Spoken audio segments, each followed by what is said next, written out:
as parents, we have a responsibility to our children. Allah subhanahu wa ta'ala tells us that every single person is going to be asked about their amana. What's an amana? An amana is a trust.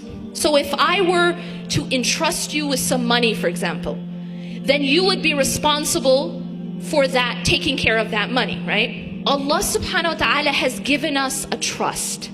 Allah in fact has given us many trusts.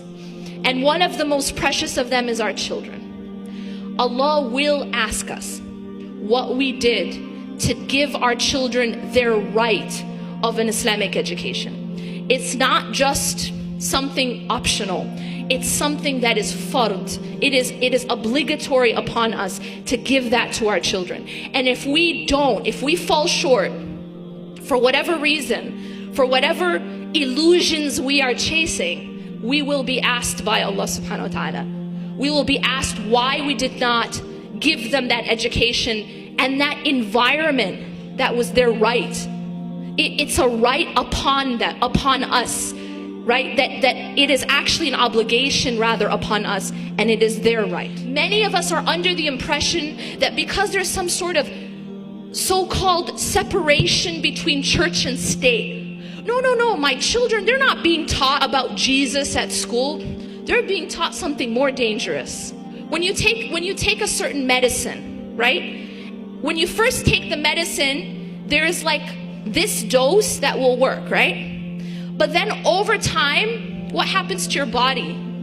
It becomes desensitized essentially to that dose, right? So now as you have to take a certain medicine chronically, you will have to take a higher dose for it to have the same effect. Yes? You know this, right? It's how it works with drugs, it's how it works with medicine. It's the same thing psychologically.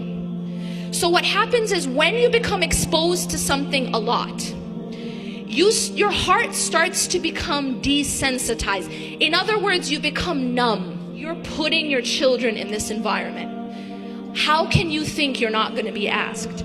That you didn't do your utmost best to give them the best environment, to give them their best opportunity, and to protect them the most you can. I understand you can't protect your children from everything. I get that. Only Allah subhanahu wa ta'ala can protect them. But wallahi, you're going to be asked about what you did. You're going to be asked about, did you do your part to give them the best protection and the best opportunity to know Allah subhanahu wa ta'ala that they can.